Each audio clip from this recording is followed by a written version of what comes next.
Good morning and welcome to Rising. Happy Tuesday.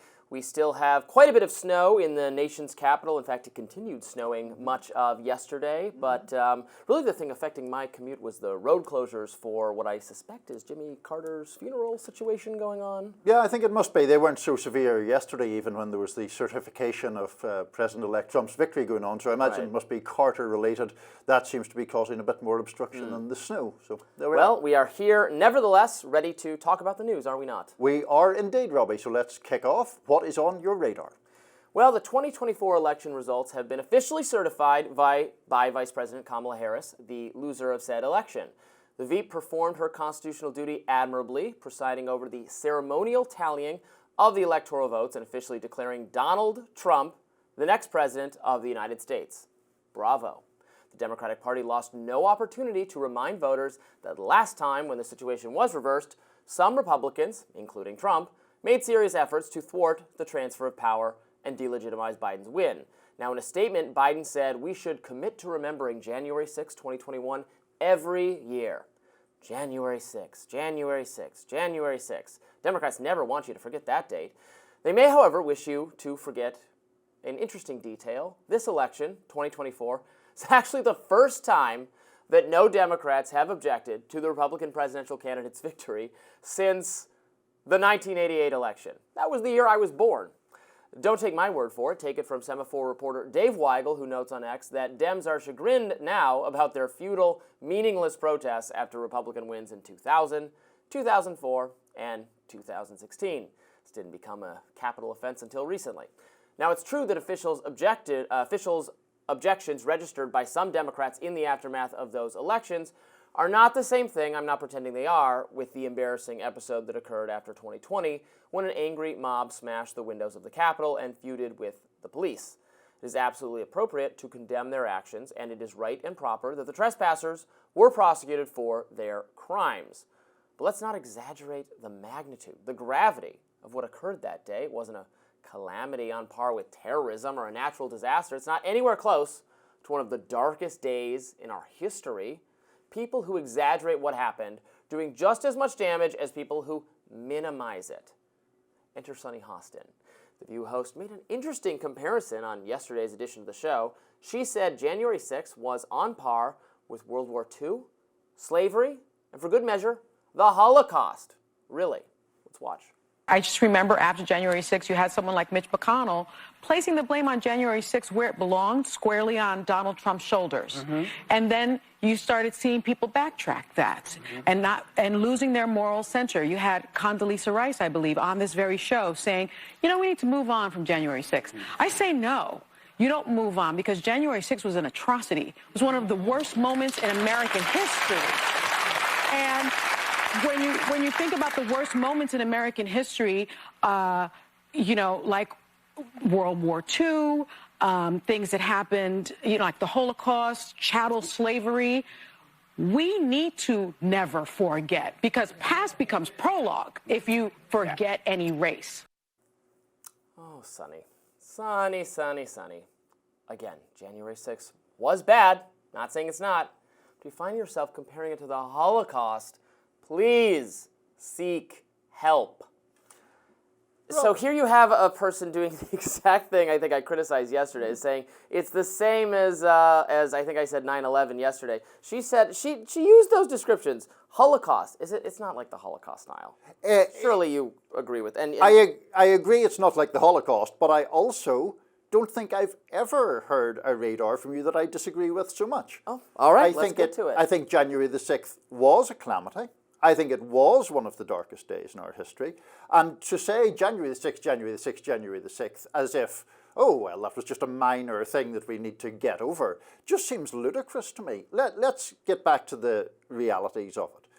Joe Biden won the 2020 election. Donald Trump lied about that. And a mob invaded the United States Capitol with the intention of keeping in power the man who had lost the election. That is about as grave an act of mass criminality as it is possible to imagine within a democratic system.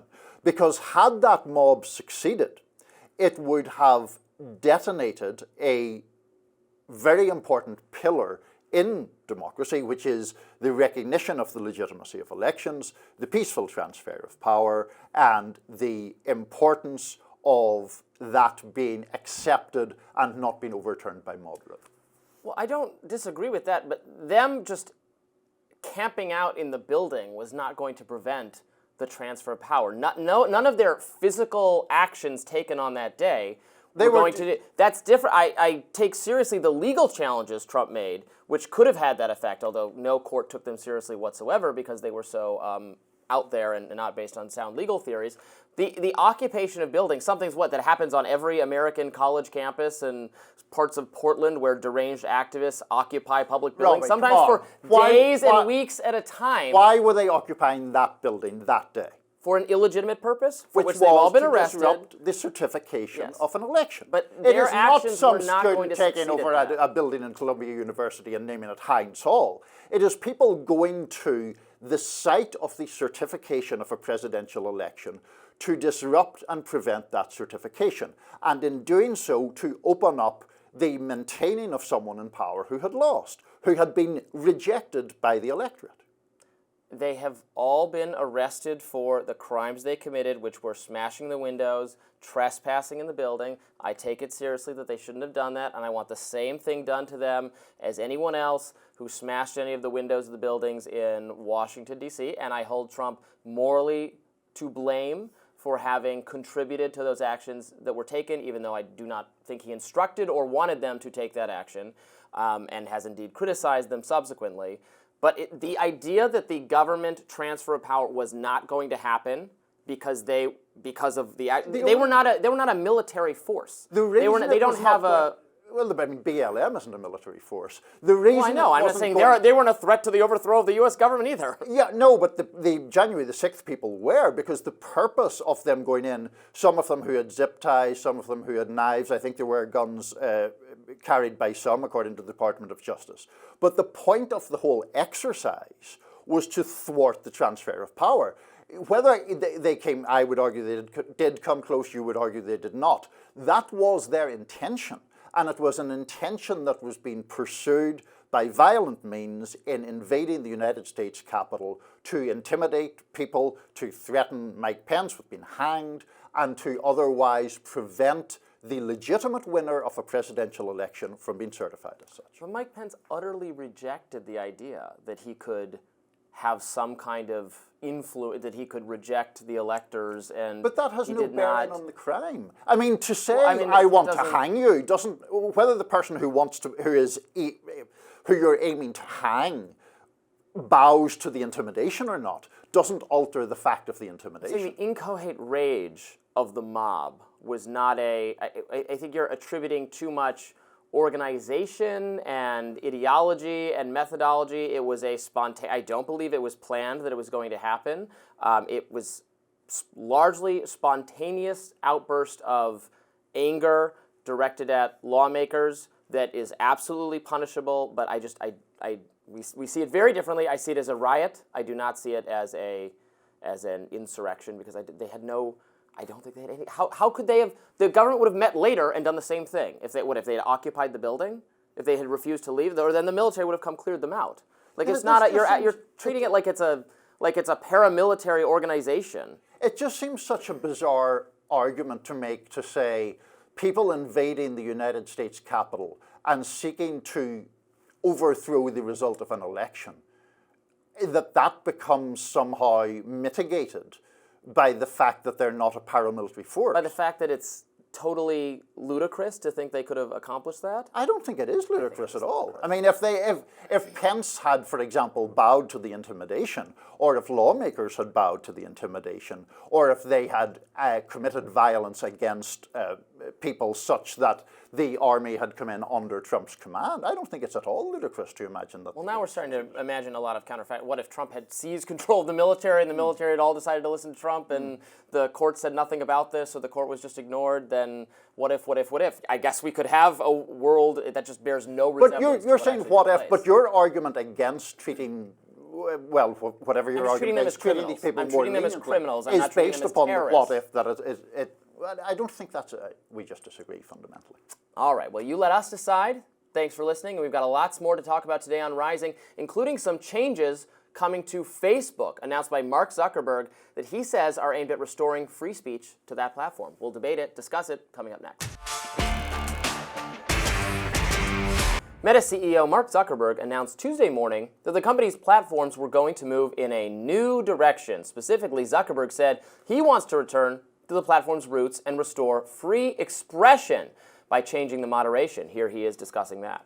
So we're going to get back to our roots and focus on reducing mistakes, simplifying our policies, and restoring free expression on our platforms.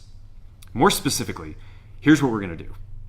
First, we're going to get rid of fact checkers and replace them with community notes similar to X, starting in the US. The tech mogul also said that Meta's platforms were going to get rid of restrictions on topics like immigration and gender identity. Meta has been using automatic scanners to detect policy violations, but it is now stopping that practice.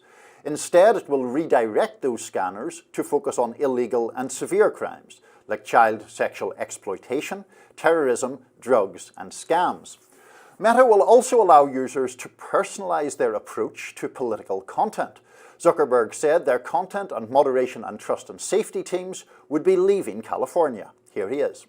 We're going to move our trust and safety and content moderation teams out of California, and our US-based content review is going to be based in Texas. As we work to promote free expression, I think that it will help us build trust to do this work in places where there is less concern about the bias of our teams.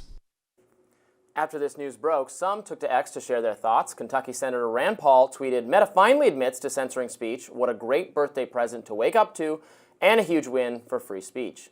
Pirate Wire's editor-in-chief and Founder Fund Chief Marketing Officer Mike Solana jumped in, writing, "Meta's moving trust and safety from California to Texas. Let the hysterical screeching commence." UFC CEO Dana White announced yesterday that he was joining Meta's board of directors. "I love social media," White wrote, "and I'm excited to be a small part of the future of AI and emerging technologies." It's interesting to note a certain timeline involving Trump, White, and Zuckerberg. Take a look. In November, Zuckerberg dined with Trump at Mar-a-Lago, and in December, the Meta CEO donated $1 million to Trump's inauguration fund.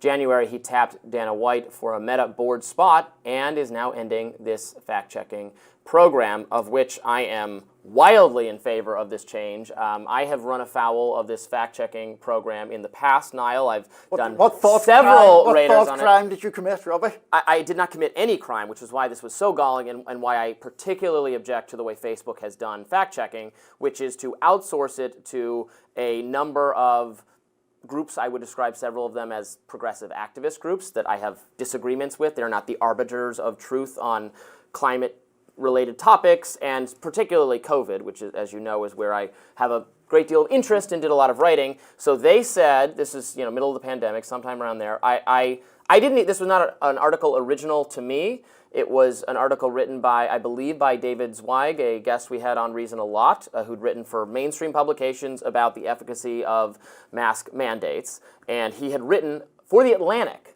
about a new study showing that the mask mandates in schools were not having much of an effect.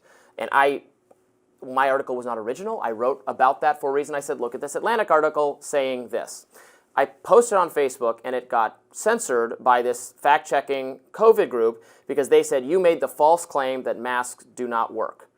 But you, in claiming that I made that claim, are making a false claim because nowhere in the article does it say masks do not work. What it said is these studies about mask mandates did not show a difference between schools. It had nothing to do with masks themselves, about the mandates. So their reading of my article was actually factually incorrect. But they're the ones who have this power to decide what you're allowed to post. And then I went back and forth with them, but I'm a person of some notoriety in public platforms, so I was able to get them to reverse it. John Stossel, a former colleague of mine at Reason Magazine and who's on Fox, had similar problems on some interviews he did with environmental-related topics. It was a bad system, and so I am very happy to learn that it's being abolished. So we have a sliver of common ground here, at least, and I think we've broader disagreements. The sliver of agreement is that sometimes I look at fact checks, and the fact checks themselves are highly disputable. And I think that sometimes there is a label of falsity attached to opinions which are merely contentious or unorthodox. And that is obviously a problem.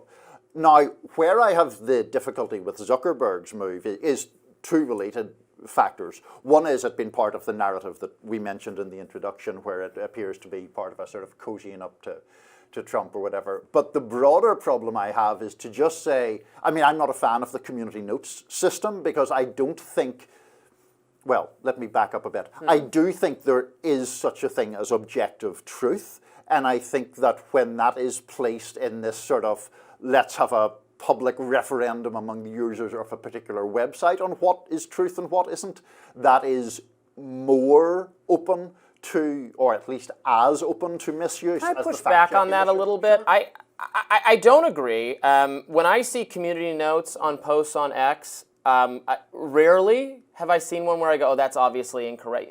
Or then, if you do have that, then you have a note on that note giving proper context. Usually, posts that on X that are clearly have some error about them tend to be pointed out by community notes in a way that I think is pretty good, because community notes is operating. I mean, Wikipedia is this is controversial. A lot of people watching probably don't agree. I consider Wikipedia to be a generally, not all the time, but accurate conveyor of information. Certainly you can edit it and make it wrong for temporary parts of time. People have done that to my biography, and then usually somebody comes in and fixes it. But it's not that everything you read there is going to be accurate, but that kind of process of letting people hash it out seems to me to be arriving at truth more frequently. And I'm sure there are tweaks still to be worked out. I'm not by no means saying it's perfect, but I actually have seen a lot of value in community notes. I would like to see the specifics of how the Facebook idea is going to work, because presumably there has to be some insurance policy against particularly contentious issues being just manipulated by one side or the other, so you just get people to swarm certain views, whatever those views may be. Maybe they're conservative views, but you would have a liberal swarm against them, or vice versa. I'm not sure how community notes on X, formerly Twitter, does that. My impression was that Elon Musk has intervened at times to not have community notes on some of his own posts. If that is wrong, I stand corrected. But maybe sometimes I have seen community notes on some of his. Yes, yeah. So look, I think that the difficulty that I have with the Zuckerberg thing is the apparent jettisoning of expertise in favor of anybody who wants to get involved in that. Yeah, I mean, this is the social media moderation difficulty is ignoring expertise entirely is a mistake. I'm not advertising that. We bring on people we think are experts in various subjects to discuss with them, but sometimes the experts themselves disagree. There are lots of contentious arguments between very informed people on subjects, and how do you who can you trust to determine, well, this is within the range of acceptable debate opinion, this is a little outside and we'd rather you not hear about that, but maybe there's also social value in being exposed to something that's wrong. It's difficult, and I think Mark Zuckerberg, his view is that they went too far in policing information, and I think it's hard to. I mean, for a while, the most heavy-handed moderation I've ever seen. You could not write the words "lab leak" on Facebook; they would take down the post immediately for a period of time, and they admitted that was. I mean, now everyone admits that was wrong to do, and that shows the danger of having that kind of level of fear of debate on contentious subjects. So I don't want Mark Zuckerberg to become like Elon Musk, just make it all pro-Trump or something, but he's not saying he's turning over the fact-checking to conservatives. He's saying he's dismantling it. Well, he's not, although briefly, just a final point in this. The idea that they're outsourcing the content moderation from California to Texas, that seems just an obvious attempt to kind of cater favor with cultural conservatives because of the contrary image of those two states. I don't know what having it done in Texas rather than California. Maybe it's just cheaper to do business in Texas. Quite possibly. Probably it is. All right, still to come on Rising today. Lots more interesting discussions. Please stay with us. Is Elon Musk exerting too much power and influence? Yes, if you ask the rich and powerful around the globe that the tech billionaire is beefing with. Let's go first to the UK, where Musk is going after politicians who he says have failed to properly address a grooming gang scandal. He called British Prime Minister Keir Starmer's safeguarding minister, Jess Phillips, pure evil and a wicked creature. He also blasted Starmer by saying the current PM failed to properly prosecute these gangs when he was Director of Public Prosecutions. More surprising, though, is Musk's recent hostility toward Trump ally and UK Reform Party leader Nigel Farage. The Reform Party needs a new leader. Farage doesn't have what it takes, Musk wrote on Sunday. Farage has said that he and Musk were in negotiations to fund the Reform Party. Their beef likely stems from Farage's refusal to support right-wing controversialist Tommy Robinson, a favoured cause of Musk's. Robinson is in prison for contempt of court. Farage responded to Musk's tweet, writing, "Well, this is a surprise. Elon is a remarkable individual, but on this I am afraid I disagree. My view remains that Tommy Robinson is not right for reform, and I never sell out my principles."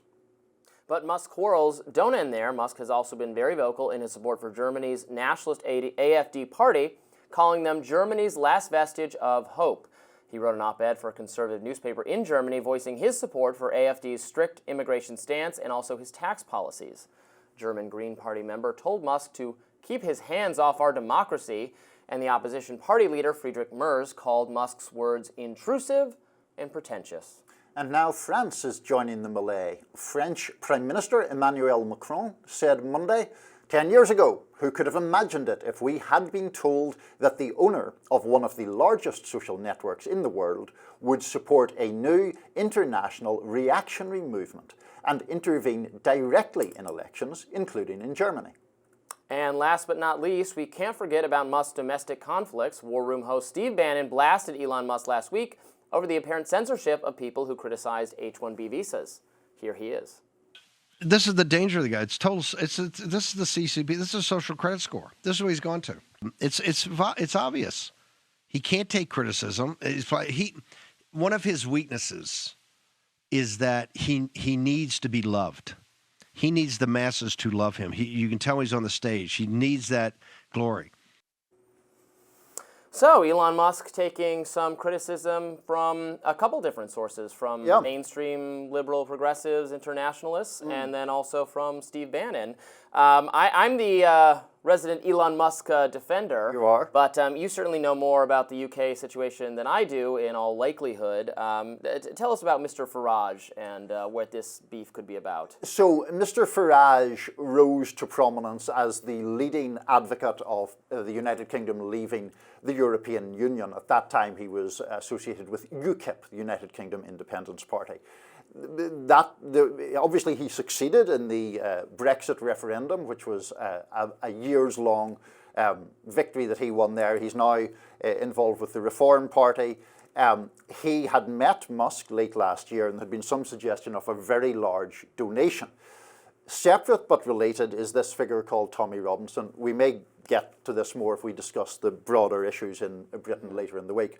Tommy Robinson is, I think, by any measure, a pretty hard right figure. He's in prison for contempt of court. He libeled somebody, basically, so a very young person in a separate school-related case, and he has admitted that he defied the court's orders. Robinson arguing that he's justified in doing so, the court saying, no, actually, you just can't do that. That is obvious contempt on its face. Musk is a supporter of Tommy Robinson, it seems. Farage, I would say to his credit, is not, and this seems to have caused a breach between the two men. Well, yes, the visa issue as well, causing some consternation with Musk and the more populist members of the MAGA faction. I saw Batya Ungar-Sargon, who used to help us out here on Rising, talking about this issue. Actually, she was on Steve Bannon's show and some other places, on with Piers Morgan, really slamming Musk for, she says, they say, this faction says, selling out the populist base, but Trump is listening to Musk, it seems, on a lot of things. I keep hearing about this falling out between the two that doesn't seem to be taking place, so it's interesting. It is. I mean, the visas issue and what Bannon said there has me in the unusual role of being kind of Team Bannon in a way, which doesn't happen. Noted Steve Bannon defender, Niall Stanton. Doesn't happen very often, but I do think that Bannon is right both on the merits and in his references references to Musk's vanity or thinness of skin. On the merits, I would just say that there is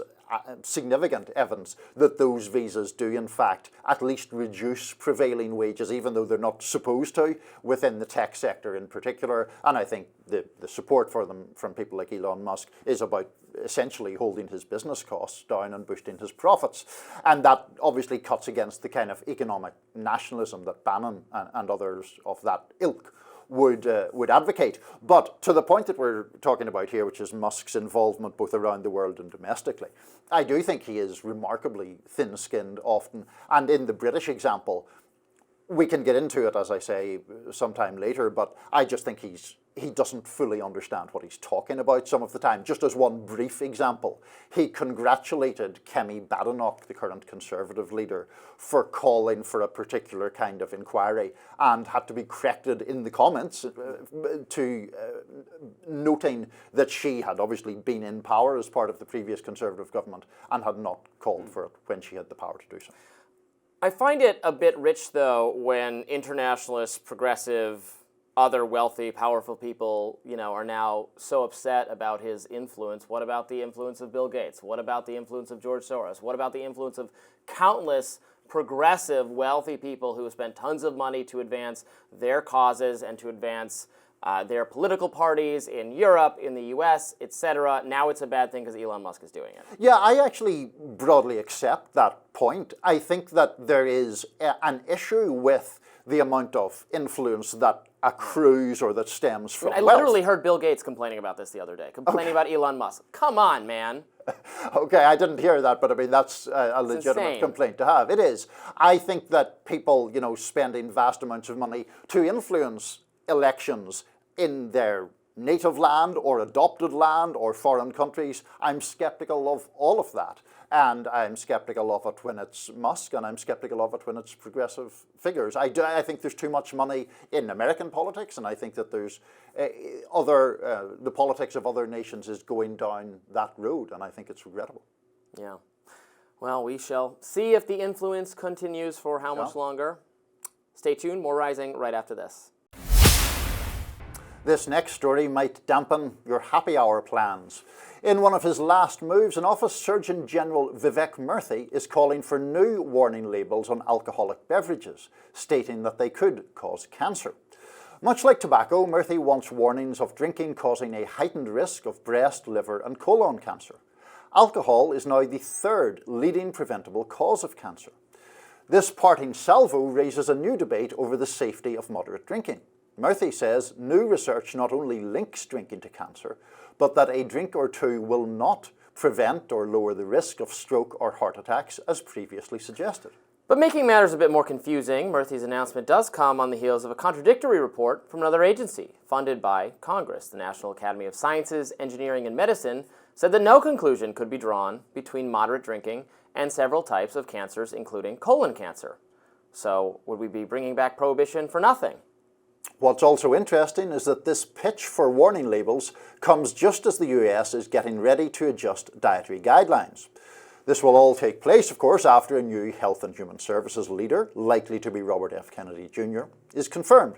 So will RFK Jr., himself a non-drinker, make a warning label part of his Make America Healthy Again campaign? Any change to warning labels on alcohol will face an uphill battle. Remember the tobacco fight? Congress will have to weigh in and fight a very strong liquor lobby. Reactions from all sides have been pouring in. Stanford professor Andrew Huberman posted, quote, "Trad media now covering the alcohol cancer link, a call for warning labels, etc. Ahem, I told you so. More so the data is not new. Let's be smart and eliminate certain food additives, which we know are endocrine-altering, carcinogenic ASAP. Why risk it?" Doctor and MSNBC contributor Vin Gupta posted, quote, "As a physician that loves red wine, my take, two things can be true. Alcohol is a carcinogen, data is clear, even at moderate intake. Benefits to heart health and personal pleasure likely still exist. Pros and cons, I plan to enjoy red wine, in moderation, of course."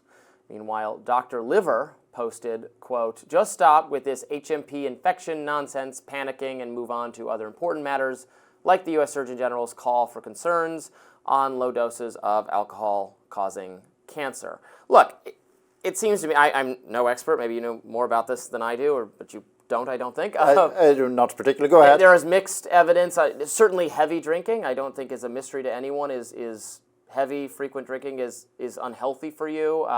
It's unhealthy in a lifestyle sense, in addition to whatever direct health consequences it might have. There are studies showing small amounts of alcohol having positive, or slightly negative effects on people.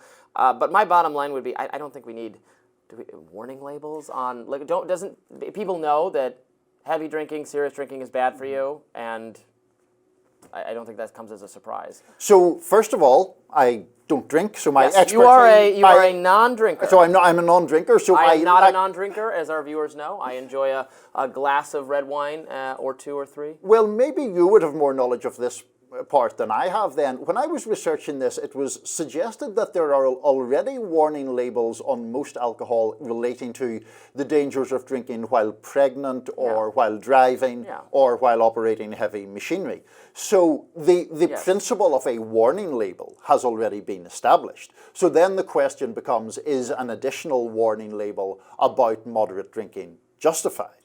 Right, and is the scientific evidence clear and strong enough to have an additional label that says, in addition to any of the other complications from heavy drinking that you're already familiar with, there might be some research that shows that it also might have some perhaps particular effect on a kind of cancer? That just doesn't seem like a battle even worth waging. So here are the unlike smoking, where you had to broadly educate the American people that there is a very direct risk of heavy smoking and getting cancer. You had to educate the people about that. I'm not sure the warning labels were the most important component of the process of educating people. There was also a lot of advocacy done by just activists, enthusiasts for telling people about the problems with smoking, and then the actual taxes placed on them, which we could debate. But I don't know that the warning labels matter that much. But in this case, you have a public that is, I think, broadly informed about the dangers of moderate to heavy to severe alcohol. I wonder, though, I'd mildly push back against that in one respect, which is that we have heard for years, if not decades, that moderate drinking eases the risk of stroke or heart disease, and we mentioned that in the introduction. Now, the suggestion in some of this evidence is that drinking, even in that level of moderation, can increase the risks of cancer slightly. So here, I have no real strong views on the warning label issue itself, but here's the kind of magnitude or perhaps lack of magnitude that we're talking about. The research suggests that if you took 100 women from the general population, they have an 11% chance of developing breast cancer at some point in their lives. So 11 women of 100 in the general population of that chance. With one drink, if you had a group of 100 who had 1 drink a day, that would rise to 13%, and with 2 drinks a day, it would rise to 15%. Is that sufficient magnitude to justify warning labels on alcohol? I've no particular objection to the warning label being beefed up to suggest an increased risk of cancer. Those figures seem fairly modest to me in terms of the increased risk. I mean, look, I frequently point out the hypocrisy of, now I'm a libertarian, I'm for generally legalizing substances and letting people decide what they should put in their own bodies, even if it is unhealthy for you, as it certainly is in the case of heavy alcohol drinking. But I often hold up alcohol as an example to people who are like, we need to criminalize X, Y, Z thing. Alcohol is legal. I mean, you can only get it under certain circumstances. You have to be of age. There are some restrictions on it, even county by county in America, but broadly it is available because we did try to criminalize it for a long period of time, and we found that was had more negative consequences. We decided as a country that emboldened organized crime and had other, that people were still getting it, and it was creating a two-tier justice system, all sorts of problems associated with heavy prohibition. But for a substance that is certainly bad for you, I've known lots of people who have struggled with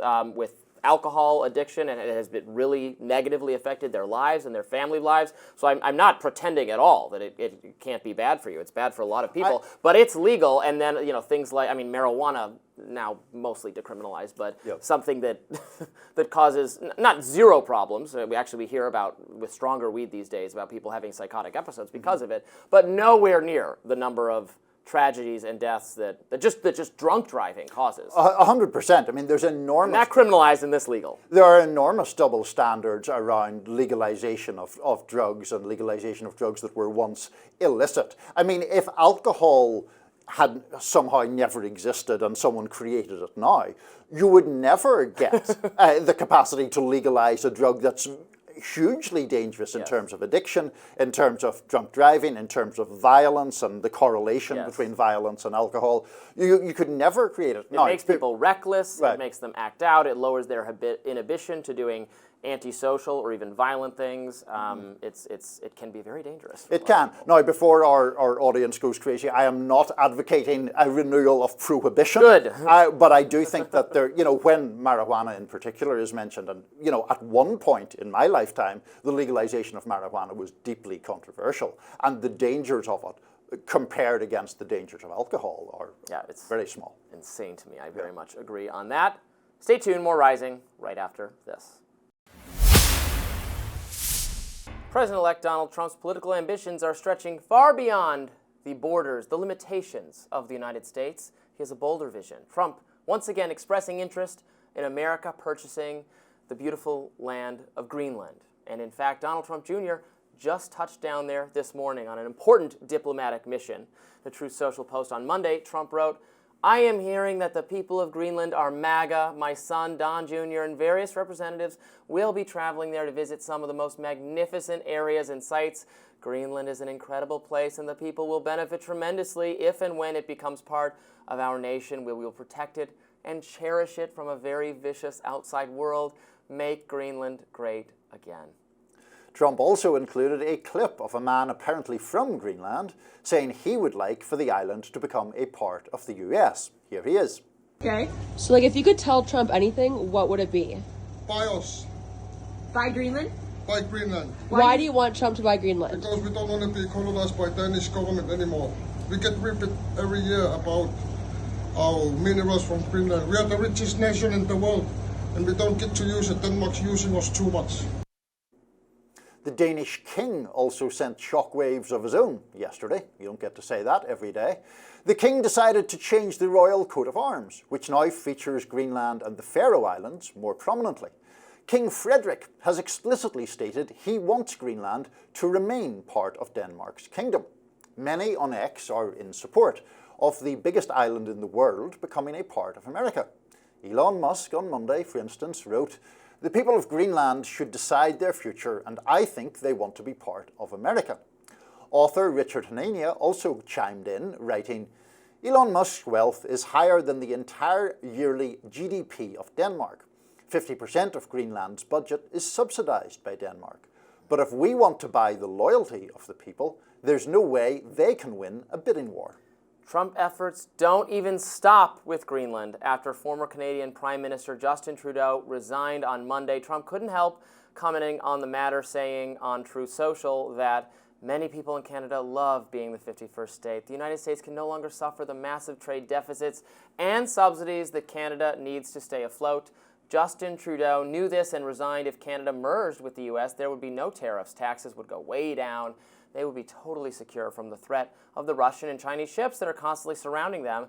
Together, what a great nation it would be. And Niall, Donald Trump's love for the American people is so broad and so wide that it transcends the physical boundaries of our country, and he now wants to scoop up our Canadian and Greenish, I don't know what we call Greenlanders. it. Greenlanders into his loving embrace. So we have one big, happy MAGA country. It's just, I'm bringing a tear to my eyes. One thing that might be bringing a tear to my eyes, whether he plans when he brings these people into the fold to give them actual representation. Yes, giving Canada electoral college votes would certainly I would be crying then. That has muddled your love of this idea completely. Canada, that would be at least 2 Democratic senators from Canada, and I presume 2 from Greenland as well. I imagine that Trump is not planning that, and what he envisions is something more like a Puerto Rico kind of arrangement, which is, frankly, de facto colonization. Well, we try to avoid ways of saying that, but it's essentially a colony of the United States. We will get to that in a minute. Greenland is population 57,000, which is not a lot. That would make it the smallest state, I think. 80% of it's covered by an ice cap, apparently, so not the most hospitable place. But an important place for natural resources. Look, I rather than making them officially part of the United States or having some weird political situation like Puerto Rico being disenfranchised has tremendous negative consequences for the island. I am all in favor, for instance, of getting rid of the Jones Act, which primarily hurts Puerto Rico, and every time they're subject to a natural disaster, the Jones Act gets suspended so we can actually ship things there. We just raise we shoot ourselves in the foot. We raise the cost of shipping for no reason on this 100-year-old law that didn't even make sense back then. I've invaded against it many times. This is an area usually where left and right find common ground when it's discussed here. Self-governance for Puerto Rico, for Canada, for Greenland, fine, but good trading partnerships would be great. We want to cooperate with Greenland, benefit from what they have to offer, and have trading arrangements. And I would be all for stronger ties between the people of Greenland and the United States. And so I support. I think the idea of actually making them state is a little bit tongue-in-cheek, because it's a little bit of a joke, but stronger ties between us is great, and I'm glad Donald Trump is talking about it. So Trump tends to talk about it in a very Trumpy way, which of course sets off a furor. And I read it in a Trumpy way. You did. I thought you were going to go full-blown into an impersonation, but you held yourself back slightly. It's my quasi-impersonation. Yes. It's impersonation adjacent, I would say. But look, there is I can see, of course, the funny and kind of simplistic side of the way Trump goes around about these things. There is obviously a much more serious debate to be had about foreign influence, Chinese influence, and Chinese sort of expansionism of its interest in many of these places. To be fair to Trump, I mean, Harry Truman, back in his day, had some suggestion about whether the United States should ultimately take over or acquire or have greater influence over Greenland. There is already a very large United States military base on the island. Look, it's up to the people of Greenland to decide. They are part of the Kingdom of Denmark, but they're a semi-autonomous territory. They voted, I understand, in 2008 for more self-governance. That's what the people there chose, and that's certainly what they should have. And they only got autonomy in 1979, which I didn't realize. So it's a comparatively recent bonus or benefit to them to have some level of autonomy. I would not support that being snatched away. And I certainly think if you are interested in the Canadian case with better trading relationships, probably suggesting you're going to somehow corral Canada to become the 51st state of the United States is perhaps not the rhetorical Well, that seems tone to set. extremely unlikely. I mean, if the people of Greenland voted that they wanted to become the 51st state, and we thought that was in our economic self-interest, and we made some arrangement with the government of Denmark, that would be fine, right? That wouldn't be wrong. If the people wanted it, it wouldn't be wrong. But what we really need is some good Greenland polling on what Greenlanders think of this proposal and what should happen with it. Yes, indeed. More Rising right after this. Did NBC News leak the Access Hollywood tape to the Washington Post specifically in order to damage Donald Trump? Billy Bush certainly thinks so. The former host of Access Hollywood recently sat down with Tucker Carlson to relate the incident from his perspective. Bush says it was clearly a violation of journalistic standards to publish the tape in which Donald Trump infamously made his disgusting grab them by the etc. remark. He also surmises that NBC was out to get Trump and was looking for anything damaging it might have, but because publishing the tape themselves could have invited legal repercussions because they taped Trump without his knowledge, they passed it along to the Post. Here's Bush telling Tucker about NBC's decision to turn on Trump, who he had previously been the network's biggest star when he hosted The Apprentice. Jeff Zucker, who I like, was running the show at NBC Entertainment. He's the one who he built this. If Trump is Frankenstein, he built him in the laboratory. And they built this apprentice, and they made him the wheeling and dealing machine on his helicopter, this incredible image. Can you imagine a better image on network television crafted for you than that one? And Zucker then became, years later, the head of the resistance. The guy that built him then became the head of the resistance at CNN. It's amazing. It's amazing in a matter of 10 years. Like this recording of this bus tape that was I would have been fired. It had leaked out then for hurting the star. 11 years later, in a lawsuit over Miss Universe and whatever else, NBC feels completely differently about Donald Trump, and now it's get him at all costs. So this interview got posted yesterday, and I actually, rare for me, I usually just watch clips of relevant interviews. I watched the whole thing. It was a very good interview. I know you're no fan of Tucker Carlson. I think you would have actually enjoyed the interview. It was very interesting, very informative from Billy Bush's perspective on the whole incident, which we have not heard very much. I mean, he went silent for years and years and years. He was extremely negatively affected by what happened. He didn't work for years. He talks a lot about that, and I think he comes across as a somewhat sympathetic figure. He says when it happened, when Trump made that remark, he was not paying attention and had no idea it was said, and the first time he had no recollection of it. He recalled other parts of that conversation, and he had flagged that recording for his bosses there because of something Trump had said about a coworker of his.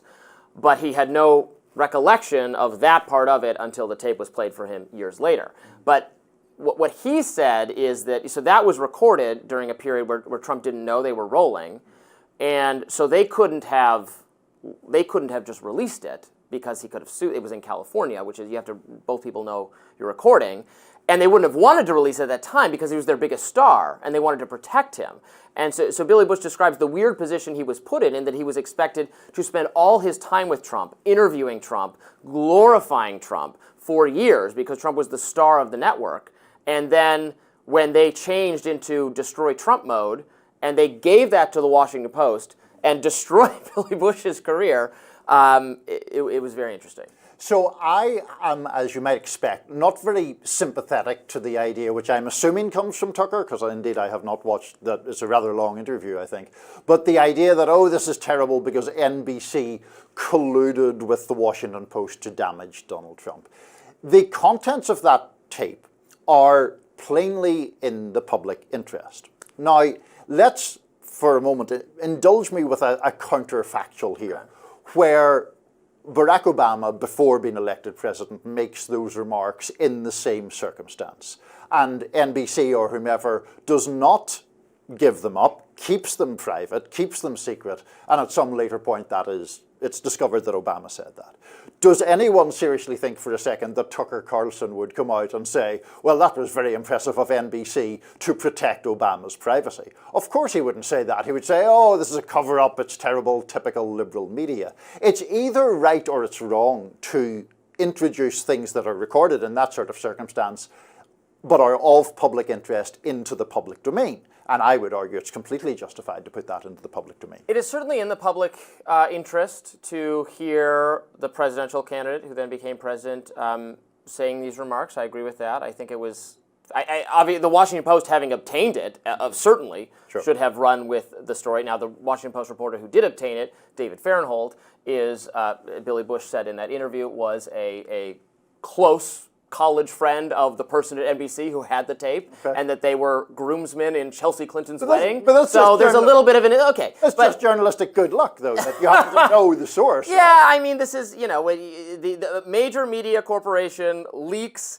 private conversation to best friend of the guy who recorded it to damage their former star who's now a political candidate. There's something sleazy about it to me, even if the end product is perfectly journalistically defensible. But if we get into the situation of defending, because you're normally an advocate for the freedom of information and freedom of speech. Well, I'm not saying it should be suppressed. I'm just talking about. But if we get into the suggestion that news organizations somehow shouldn't publish things if it has been leaked with ulterior motives or with quote-unquote sleazy motives, that seems to lead into a whole other realm of nonsense. Journalistically, you should not record people without their permission, except in rare circumstances. Right. No, I mean, that's a fair... I would never record someone without their permission, unless it was a sensitive national security matter so overwhelmingly in the public interest that I would... but the point is here that the material, as I think, to be fair, you do acknowledge, was in the public interest because of the insights that it gave into the character or attitudes of Donald Trump, who was then, the first time around, seeking to become President of the United States. There is obviously a public interest in doing that. Now, who Fahrenthold got the leak from, I don't know. I take Billy Bush at his word if he says it came from whomever. But, of course, people who want to get information to the public are going to go to reporters who they either know or trust or whose work they respect. There's always going to be some, you're going to decide who to give it to. I know, but it's a little odd, but they are a media company, and they can't use it because they recorded it without his knowledge, which is not something you can do journalistically, ethically, and might have actually been illegal. So they gave it to something he could sue over because it's California at the time was a two-party state to recordings. I mean, that law might have gotten struck down if it was an important enough case and went before the Supreme Court. Who knows? But then they give it to a friendly media person in another place. I mean, I'll just say it again. It seems sleazy to me. I don't really understand the outrage about it. I mean, I hope your off-camera moments are not being, collected here to damage you. If you go to some rival YouTube show, you go join Breaking Points. Yeah. We're really out to get you, Niall. And we're like, oh, you wouldn't believe the shit he says when the cameras aren't rolling. Just kidding. He's a perfect gentleman at all times. No, do you know what I'm saying? No, I understand that point. I understand the point that it is embarrassing, would be embarrassing for almost anybody to have every private utterance publicized. Someone years ago said that Google could break up almost every marriage in the country if it wished to do so because of various things. But the point is, Donald Trump was a candidate for the presidency. Yeah. There was this recording of him saying extremely distasteful things about women. It was completely legitimate to publicize that, in my opinion. Good discussion. Let us know what you think, and we'll be back with more Rising right after this. Let's just say that everyone wants to be a MAGA mogul these days. Jeff Bezos just announced that Amazon Prime will release a documentary about incoming First Lady Melania Trump later this year, and who other than Melania to be the executive producer of the documentary. Promotional materials promise, quote, an unprecedented behind-the-scenes glimpse into her life. The flick comes amid billionaire Jeff Bezos' very public move to align closer to President-elect Donald Trump. This follows Bezos pouring $1 million into Trump's inauguration fund, dining with Trump at Mar-a-Lago, and blocking the Washington Post from endorsing any president during the 2024 election cycle. I think the real reason that Jeff Bezos is moving to the right is that liberals botched his Lord of the Rings show on Amazon Prime so badly that he's now become a conservative. So that's what happens, wokesters. You ruin stuff, you make people mad. I can sense that this is a subject you feel passionate about. So explain to me what they did to his show. Well, so, the beloved intellectual property, The Lord of the Rings. Jeff Bezos is a huge, as are many of these tech CEOs who are increasingly important in political life, big fans of The Lord of the Rings, as am I. He always wanted a Lord of the Rings television show. Amazon acquired the rights to do a Lord of the Rings show based on some of the lore, the material that predates the main series. And the show is fine, if I'm being charitable, and this from a big fan of the big fan of the source material, huge fan of the Peter Jackson adaptations, including the maligned Hobbit movies, which I think are actually just terrific, even they don't get nearly enough appreciation. Peter Jackson is perfect at what he does. These adaptations leave something to be desired in. I don't know that I wouldn't describe them as bad particularly because they're woke, but that is the way a lot of conservatives feel about them. I would just say they're a little generic and not particularly thought through, but that's the behind the scenes glimpse at what's really happening. I am better informed on the Lord of the Rings TV show already. I will now attempt to row back to something I know at least a little bit more about, which is Melania Trump, serving as executive producer of this documentary, so it seems a reasonable supposition that it won't be the most hard-hitting or exposing, revelatory documentary in the world. Amazon Prime have the rights. It, I believe, is going to come out much later this year. Filming has already begun, but I don't think it's complete. I think they're going to film for a while. It does seem to me that Bezos is certainly in the process of trying to get closer to Trump than was the case during the first Trump presidency. There were frequent online feuds between the two. Amazon Web Services lost a massive government contract and claimed that it was part of it was rooted in enmity from Trump as to why they lost that. So I see this, Amazon Prime getting the rights to this, as part of all the other factors that we noted in Jeff Bezos cozying up to the president-elect. I also suspect it won't be a particularly hard-hitting documentary. That she's not a she's not a political figure herself, though. She is, in fact, unlike some recent former first ladies, she is not even particularly involved in political causes. She is a fashion and style icon. I quite like her sense of style, and she's a very beautiful woman, and good for her. And I don't know what else. A documentary about her life would be interesting. Yeah. To learn more about how she comes from. Slovenia. Where did she come from? Slovenia. Yeah. Eastern European immigrant. Eventually marries one of the richest and now most powerful people in the world, and that's fine. Yeah, I mean, it's. Were you a fan of the I don't? What was it? What was the jacket? I don't care. Do you? Was that part of your fandom of her personal style? Oh, she did wear an. Was that her? It was. Yeah, I didn't quite get that. That was maybe a misfire. But I liked her. Again, this is a controversial take. A lot of people didn't care for them, but her austere holiday decorations, Christmas decorations, I should say, because that's legal again. They were, I found them hauntingly beautiful. I mean, minimalist decorations are a good thing.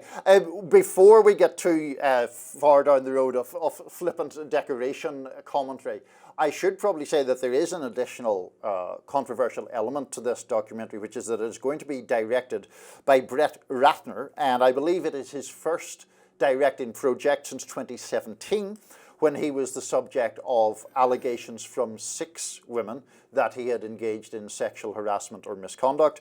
Among those women was the actress Olivia Munn. It was an investigation published by the Los Angeles Times.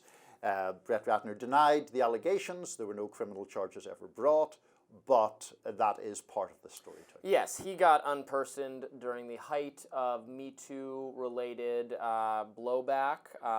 Yes, he had multiple accusations. I don't remember looking into this one altogether very closely, so I don't really have an opinion on its validity or not. As you said, there was no criminal thing, and I tend to think while Me Too shined a spotlight on some very, very awful conduct in numerous cases, including Harvey Weinstein and all sorts of other people, there were also some who got accused a bit more baselessly, including Aziz Ansari and some other figures. I don't know where Brett Ratner belongs on that spectrum. I just haven't looked at it.